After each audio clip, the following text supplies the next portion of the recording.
जय हिंद दोस्तों। चलिए दोस्तों बात करते हैं इस एक और क्वेश्चन के बारे में। इस क्वेश्चन में एग्जामिनर ने कहा है a boy found the answer for the question subtract the sum 1/4 and 1/5 from the unity यानी वन वन में से and express the answer in the decimal S.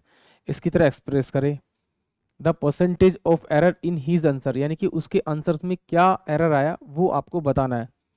Actually examiner ने कहा है कि उसके पास में क्या है, एक नंबर है 1/4 और एक दूसरा नंबर है 1/5।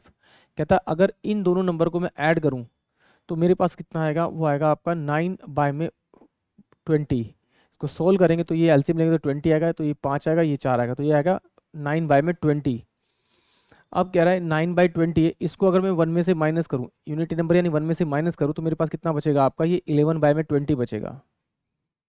11/20 बचेगा। इसको मैं अगर पॉइंट में ले जाऊं तो पहले इसको सोल्व करूंगा, 11 को 2 से डिवाइड करता हूँ 5.5 आएगा, और अपोन में ये 10 था तो ये कितना हो जाएगा 0.55।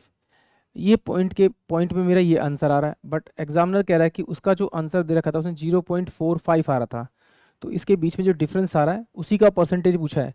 तो इसका जो डिफरेंस आएगा वो कितना आएगा आपका, इसमें से इसको माइनस करेंगे, इसमें से इसको माइनस करेंगे तो आपका एरर कितना आएगा, यानी कि 0.55 से कितना आ रहा है 0.45 आ रहा है। तो इन दोनों का अगर मैं डिफरेंस निकालूंगा तो डिफरेंस कितना आएगा मेरे पास में आपका 1.1। ये 0.1 का डिफरेंस आ रहा है, एरर कितना आ रहा है, इतना आना चाहिए, इतना आ रहा है, तो इसका मतलब कितना आएगा आपका 0.55 इंटू में 100 करूँगा परसेंटेज निकालने के लिए, तो ये मेरे पास कितना आएगा 10, और ये पॉइंट वाला 2 जीरो ऊपर चल जाएगा तो ये हो जाएगा 1000 अपोन में 55। तो इसको सोल्व करूँगा तो ये मेरे पास में 200/11 ये परसेंट आएगा, यानी कि ऑप्शन जो इस क्वेश्चन का डी है वही इस क्वेश्चन का करेक्ट है। एक बार फिर समझते हैं।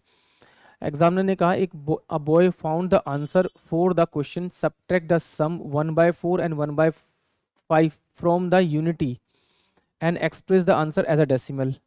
यानी कि एग्जामिनर ने कहा, उसने क्या किया, उसने कहा एक यूनिटी यानी एक नंबर में से यानी वन में से इन दोनों के सम को घटाने के बाद में जो नंबर आएगा डेसिमल में, जो नंबर डेसिमल में आएगा वो इसकी तरह एज 0.45 की तरह।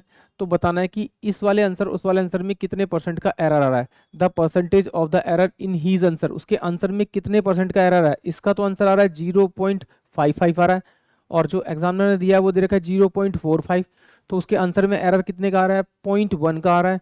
तो 0.1 अपोन में 0.55 इंटू में 100 करेंगे तो उसको एरर परसेंटेज मिल जाएगा। तो एरर परसेंटेज कितना आ रहा है 200 अपोन में 11% आ रहा है, यानी कि ऑप्शन डी आ रहा है। आई होप आप सभी को क्वेश्चन समझ में आया होगा। जय हिंद, जय भारत।